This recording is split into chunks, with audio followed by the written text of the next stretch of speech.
Walmart accélère l'automatisation de ses magasins aux États-Unis. Le plus grand détaillant du monde ajoutera des robots Bossa Nova dans 650 magasins d'ici l'été. Ces robots, conçus pour aider au réapprovisionnement, sont déjà présents dans 350 installations.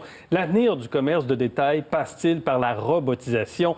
Igal Ben-David est professeur de management de technologie à l'ESG UQAM. Monsieur Ben-David, bonsoir. Bonsoir, M. Filion. Walmart était dans une phase pilote. Et là, on comprend, est-ce qu'on comprend en fait qu'on passe du projet pilote à un projet beaucoup plus vaste où on veut étendre l'automatisation des magasins? Oui, alors Walmart, le pilote, c'est un pilote qui date quand même d'il y a 6 ans. Parce que nous, on arrive et on voit juste un petit peu, on a l'impression que 50 magasins, c'était un test. Mais c'est un test qui a duré longtemps parce que le consommateur voit juste la pointe de l'iceberg, le robot qui se balade dans le magasin. Mais après 6 ans d'études et de raffinement et d'amélioration, aujourd'hui, on a des robots qui, actuellement, commencent à être déployés dans 350, 650 et dans le futur, certainement, dans tous les Walmart. Et qui font quoi, ces robots qui se promènent dans les allées?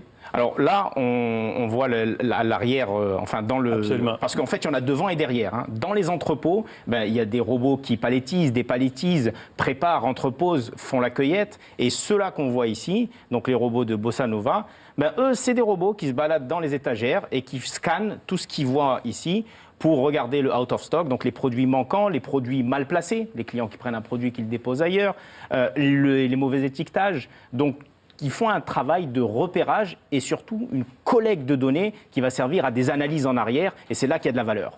Ils remplacent des employés. Ils remplacent des employés, ils complètent des employés. Ils font un boulot qui est vraiment abrutissant, mais les robots, eux, ça ne les dérange pas. Alors, d'après ce que la compagnie communique, ils ne prennent pas de travail, ils ne remplacent pas ou ils ne volent pas de travail. Non. Selon Walmart. Mais dans la réalité, il y a aussi un problème, c'est que on manque d'employés qui veulent faire ce genre de boulot. Ah oui. Donc, en quelque sorte, le robot est le bienvenu. Il est efficace? Les robots, aujourd'hui, sont très efficaces. Alors, on le voit chez Walmart, mais on en retrouve partout des robots. C'est-à-dire que toutes les technologies ont maturé au point qu'aujourd'hui, les robots sont efficaces. Ils sont autonomes, ils sont capables de se déplacer tout seuls, ils sont équipés de multisenseurs, d'infrarouge, d'ultrasons, de caméras optiques, de lecteurs RFID, donc d'un ensemble de technologies qui permettent à ces robots de faire un paquet de boulot, comme cela, par exemple, chez Amazon. Voilà, alors Amazon avait, c'est déjà un projet qui remonte il y a peut-être 10 ans, où Amazon avait fait l'acquisition de Kiva. Ça, c'est des robots qui sont à l'arrière, ce que vous et moi, nous ne voyons pas. Dans les entrepôts. Exactement. Et ces robots ont complètement changé les processus logistiques. Ce qu'ils ont fait, c'est que contrairement à un cueilleur qui a une liste et qui doit aller chercher des produits, là, le cueilleur est sur place et c'est les robots qui vont chercher les produits et qui les ramènent à celui qui fait la cueillette et la préparation. Là, on voit Amazon, on parlait de Walmart il y a un instant. Est-ce que Walmart, Amazon sont les précurseurs en cette matière, automatisation, robotisation des installations? Non, ce n'est pas les précurseurs. En fait, la robotisation, elle a commencé déjà depuis les années 60 avec l'évolution technologique, la mécanique, l'électronique, l'informatique, la mécatronique. Tout ça nous a emmenés à avoir des robots comme on voyait dans le milieu manufacturier. Sauf que c'était des robots statiques qui ne faisaient qu'un seul travail. Souder, plier, couper. Qui ne pouvaient pas se déplacer, voilà. Qui étaient à un seul endroit. Un bras robotisé, puis ça s'arrêtait là. Et avec les évolutions technologiques qui ont éclaté au cours des dernières années, les objets autonomes, donc ce qu'on a vu, c'est que ces robots ont commencé à se déplacer pour des activités non pas monotâches, mais multitâches. On est peut-être chez Decathlon ici, exact. Decathlon dans le secteur de la vente à détail. Alors Decathlon, aujourd'hui, on essaye une paire d'espadrilles, on n'a pas envie de la ramener sur l'étagère, on la balance en dessous d'un banc. Mais c'est pas grave, le robot va le savoir parce qu'il se balade à travers les allées, ils vont scanner les objets et c'est eux qui vont envoyer l'information aux employés sur le plancher pour lui dire va prendre telle espadrille et va la ramener. L'avenir du commerce de détail passe-t-il par la robotisation de ces activités comme ça? Selon moi, non, mais c'est un des outils parmi la boîte à outils que les entreprises ont aujourd'hui. Alors, par exemple, dans le cas de Decathlon, c'est des robots qui sont équipés de lecteurs RFID, d'identification par radiofréquence. Donc, c'est un espèce de code barre avec derrière une petite antenne et une puce mémoire.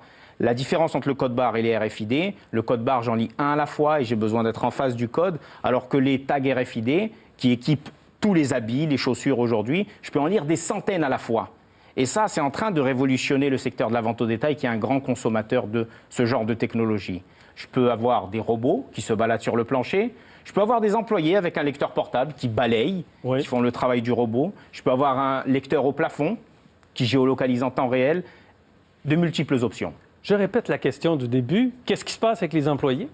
Les employés, on les a personnes toujours... humaines? Oui, on a Le toujours robot ne besoin... répondra pas? Le robot, si, aujourd'hui, il peut vous répondre. Oui, ça ne veut pas dire avec qu'on a le envie sourire. d'interagir avec un robot, pas moi en tout cas. Les générations qui arrivent, eux, sont beaucoup plus habituées à ça. Mais les employés, c'est drôle parce que ça devient un autre employé. Il y a quelques années, non, pardon, il y a l'année dernière, dans le magazine Inside Robotics, le titre, c'était « Dites bonjour à votre nouveau collègue », et puis c'était un robot de Auto, la compagnie Auto, parce que ça devient des collègues aujourd'hui, les robots. Et donc, les humains font autre chose. Les humains font autre chose, parfois le travail des robots, collaborent avec les robots. Le robot va transporter les objets que les humains ne vont pas transporter. Les humains vont faire la dernière action. On voit des grands magasins ici, mais prenez un exemple tout bête. Je suis allé au restaurant manger des dumplings. C'est un robot qui m'a emmené mon assiette de dumplings.